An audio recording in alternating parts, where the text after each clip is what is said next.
Duke नाम की एक औरत को देखते हैं जो कि गारमेंट के फैक्ट्री में काम करती थी। तभी उसे बैंक से किसी का कॉल आता है जो उससे कहता है कि मैं हुआसुंग बैंक से असिस्टेंट मैनेजर सोन बात कर रहा हूँ और हमने आपका लोन अप्रूव कर दिया है। अगले ही सीन में हम ड्यूक को हुआसुंग बैंक में जाते हुए देखते हैं। वो बहुत परेशान थी। वो वहाँ जाकर कहती है कि मिस्टर सोन कहाँ है, मुझे उनसे बात करनी है। बैंक वाले उससे बैठने को कहते हैं मगर वो कहती है कि मैंने जैसे ही उन्हें पैसे ट्रांसफर किया उन्होंने मेरा फोन काट दिया और अब वो मेरा फोन भी नहीं उठा रहे। अब मेरा दिमाग खराब हो रहा है। मुझे अभी असिस्टेंट मैनेजर मिस्टर सोन से मिलना है। तभी वहाँ पर बैंक के असिस्टेंट मैनेजर आती है। ड्यूक से कहती है कि आप मिस्टर सोन नहीं हो सकते, वो तो एक मेल है। वो उससे मिस्टर सोन का आइडेंटिटी कार्ड भी दिखाती है। असिस्टेंट मैनेजर पूछती है कि क्या आपने उसे पैसे भेजे थे। वो कहती है कि हाँ, मैंने लोन के एप्लीकेशन के लिए पैसे दिए हैं। असिस्टेंट मैनेजर बताते हैं कि कोई भी बैंक एप्लीकेशन के पैसे नहीं लेता,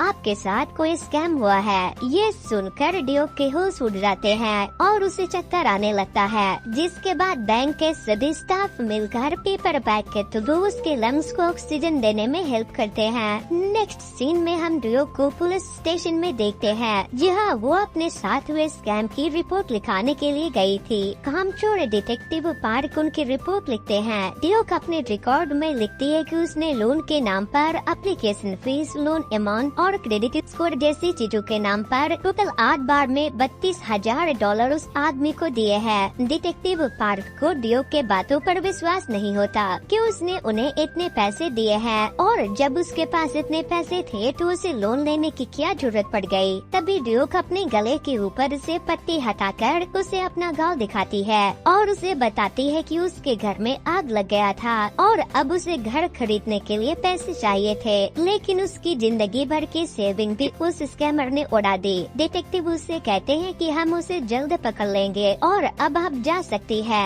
इसके बाद ड्यूक वहाँ से अपने जले हुए घर चली जाती है और फिर वहाँ से अपने बच्चों के खिलौने लेकर अपने बच्चों के लिए डे केयर हाउस पहुँचती है। वहाँ की ओनर उससे कहती है कि हम आपके बच्चे को फ्री में नहीं रख सकते क्योंकि बाकी के पेरेंट्स कंप्लेन करेंगे। अब हमें चाइना के टिंगडाओ शहर को दिखाया जाता है जहाँ एक फैक्ट्री के अंदर कुछ लोगों को पनिश किया जा रहा था क्योंकि ये लोग अपने काम ठीक से नहीं कर रहे थे। ये सभी IT ग्रेजुएट कोरिया से चाइना काम की तलाश में आए थे, लेकिन इन्हें किडनैप कर लिया गया और अब इनका काम था चाइना में बैठकर कोरिया के भोले भाले लोगों के साथ वॉइस फिशिंग करके उनसे पैसे निकालना। मिस ड्यूक के साथ भी इन्हीं लोगों ने स्कैम किया था। इस ऑर्गेनाइजेशन का बिग बॉस यहाँ इन लोगों को किडनैप करके रखता था और इनसे जबरदस्ती काम करवाता था और ऑफ कोर्स सोन भी यही काम करता था, लेकिन डेली डेली इन लोगों से मार खाकर सोन परेशान हो गया था। इसीलिए जब रात को सब सो जाते हैं तो वो वहाँ से भागने का प्लान बनाता है। वो किचन की खिड़की को खोलकर वहाँ से भागने का सोचता है, लेकिन भागते हुए उसकी नजर उसे वहाँ के एक कमरे पे पड़ती है जहाँ पर उस ऑर्गेनाइजेशन के बॉस और कुछ मैनेजर 2 लोगों को मार रहे थे क्योंकि इन्होंने इस फिशिंग ऑर्गेनाइजेशन के खिलाफ पुलिस में कंप्लेन करने की कोशिश की थी।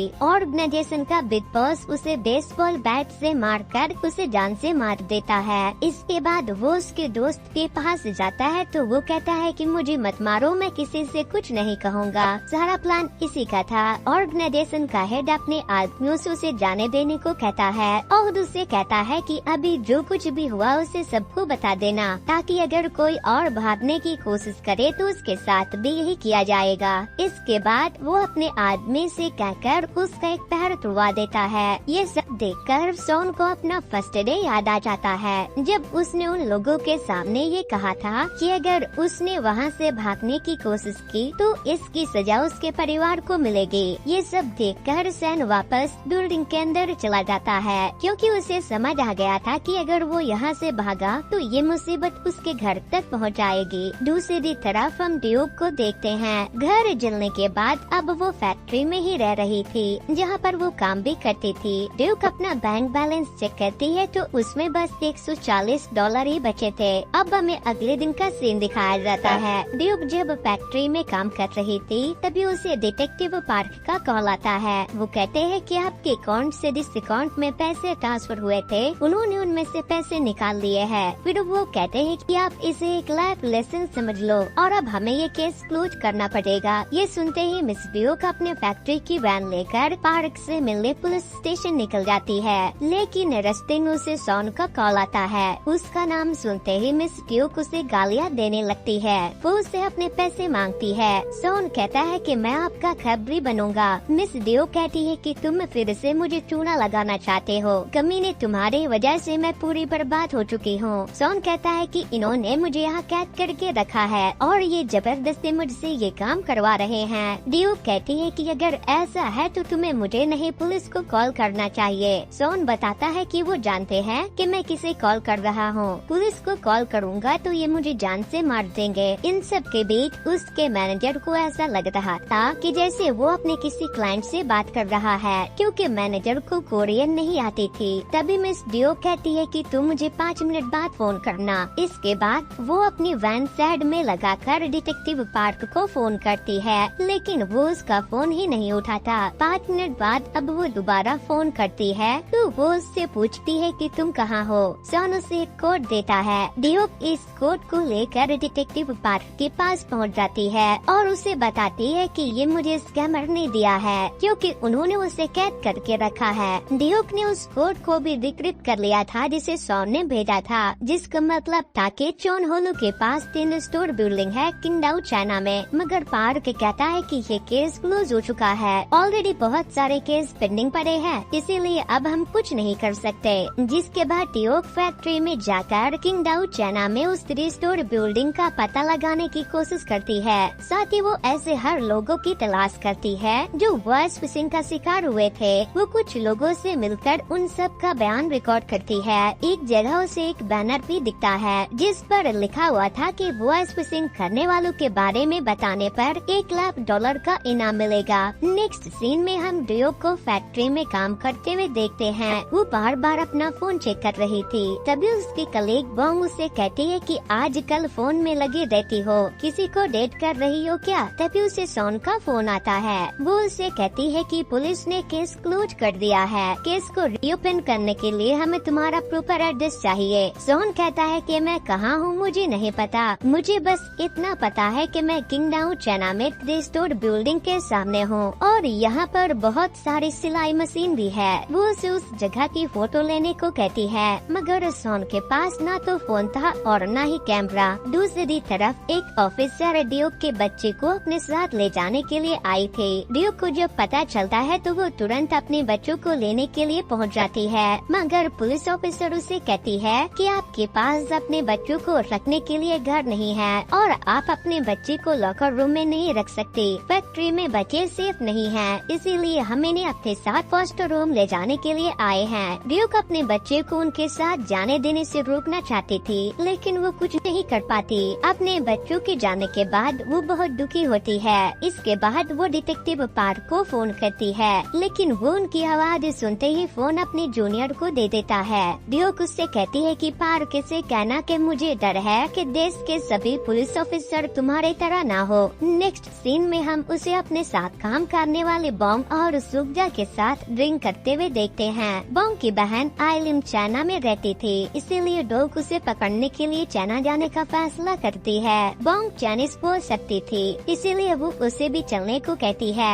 बॉन्ग कहती है कि अगर हमें वो मिल भी गया तो हम क्या करेंगे। वो बताती है कि अगर हमें उसका एड्रेस मिल गया तो हम पुलिस को बता देंगे, केस फिर से रीओपन हो जाएगा और पुलिस को क्रेडिट लेने के लिए हमारी मदद करनी ही पड़ेगी। मगर बॉन्ग वहाँ नहीं जाना चाहती थी। तभी ड्यूक उसे टिप देने वाले को $1,00,000 का रिवार्ड के बारे में बताती है। जिसके बाद सुकजा भी वीकेंड पर एक दिन की छुट्टी लेकर उन लोगों के साथ किंगडाउ चली जाती है। तीनों चाइना पहुंच जाते हैं। सुकजा पूरी तैयार होकर आती है जैसे कि वो किसी वेकेशन पे आई हुई थी। एयरपोर्ट पर बॉन्ग की बहन आइलिम उन्हें लेने के लिए आई थी। आइलिम ने किंगडाउ के चनहोलू में 7 ऐसे क्लॉथ फैक्ट्री को शॉर्टलिस्ट किया था जहाँ पर 3 स्टोर बिल्डिंग थे। ड्यूक और बॉन्ग फैब्रिक बेचने के बहाने से उन फैक्ट्री में जाना शुरू करती है, लेकिन वो जहाँ जाती है वहाँ के लोग उन्हें भगा देते हैं और उन्हें कहीं भी ऐसा कुछ सस्पिशियस नहीं मिलता जिससे उन्हें पता लग सके कि वो वो एक कॉल सेंटर है। दूसरी तरफ सोन अपने साथ काम करने वाले लोगों से कहता है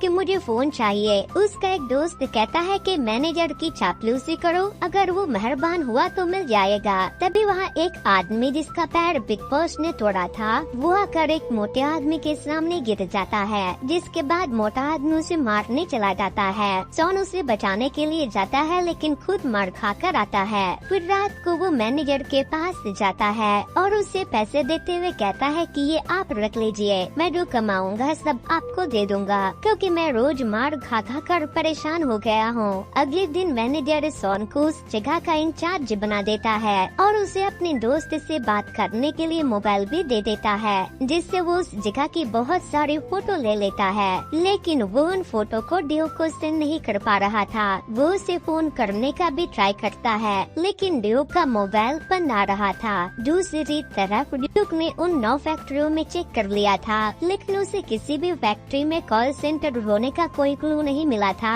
आइलिम कहती है कि वो आपको बेवकूफ बना रहा है, भला कोई भी इस कैमरा अपना लोकेशन क्यों बताएगा। वो कहती है कि ऐसा नहीं है, वो बहुत डरा हुआ था, वो बेवकूफ क्यों बनाएगा। फिर वो बताती है कि दरअसल मैंने तुम लोगों से झूठ बोला, उस जगह पर 9 नहीं 72 ऐसी जगह है। पोंग और सुगजा कहती है कि अब हम थक चुके हैं और हमने सिर्फ एक दिन की ही छुट्टी ली थी, हम उन 72 जगह पर नहीं जा सकते। ड्यू कहती है 72 नहीं 63, हमने 9 ऑलरेडी देख लिया है, अब हम इतने दूर तक आकर वापस नहीं जा सकते। दूसरी तरफ हम कॉल सेंटर के कुछ मैनेजर को आपस में बात करते हुए देखते हैं। वो कहते हैं कि बिग बॉस हमें बहुत कम पैसे देते हैं और वो दूसरा कॉल सेंटर भी खोलने का सोच रहे हैं। दूसरा कॉल सेंटर खोलने के बजाय वो हमें प्रमोशन क्यों नहीं दे देते।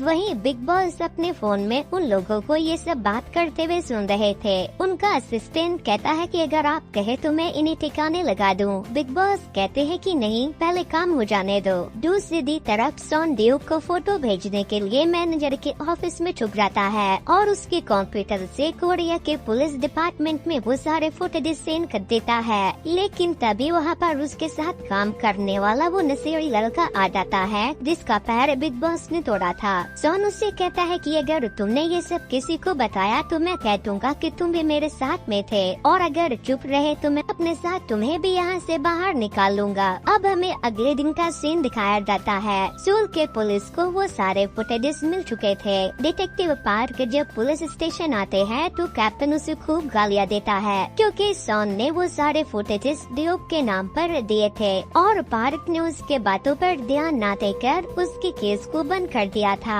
इसके बाद पार्क ड्यूक को फोन करता है। वो उसे पुलिस स्टेशन आने के लिए कहता है लेकिन वो कहती है कि मैं किंगडम में उनके बॉस को पकड़ने के लिए आई हूँ और अब तुम फोन रखो। ड्यूक खूब भाव खाती है जिसके बाद पार्क उसे सॉरी कहता है। फिर वो उसे ये भी बताता है कि हमें आपके नाम से फैक्स मिला है जिसमें उस जगह के आसपास के तस्वीर भी है। ड्यूक उसे वो सारे फुटेजेस सेंड करने को कहती है। ड्यूक और उसके फ्रेंड उन फुटेजेस के मदद से उस बिल्डिंग के पास चले जाते हैं। उन्हें वहाँ पर सोन भी एक आदमी के साथ दिखता है। वहाँ पर बहुत सारी औरतें कपड़े सिलने का काम कर रही थी, इसीलिए ड्यूक वहाँ पर टेलर बनकर उन पर नजर रखने का फैसला करती है। सोन की नजर भी ड्यूक पर पड़ चुकी थी। वहीं दूसरी तरफ डिटेक्टिव पार्क अपने कैप्टन से कहते हैं कि मुझे अभी चाइना भेजिए, मैं उन्हें पकड़ कर आऊँगा। मगर कैप्टन डिटेक्टिव पार्क से कहते हैं कि तुम निकम्मे हो, तुमसे कुछ नहीं होने वाला। तभी ड्यू पार्क के फोन में सोन की करंट फोटो को सेंड करती है, जिसे देखने के बाद कैप्टन उसे और डिटेक्टिव योंग को वहाँ जाने की परमिशन दे देते हैं। सोन कॉल सेंटर के एक मैनेजर के साथ वहाँ पर कपड़े सिलवाने के लिए आता है। वो ड्यूक से कोरियन में बात करता है मगर मैनेजर के होते हुए सोन उससे बात नहीं कर सकता था।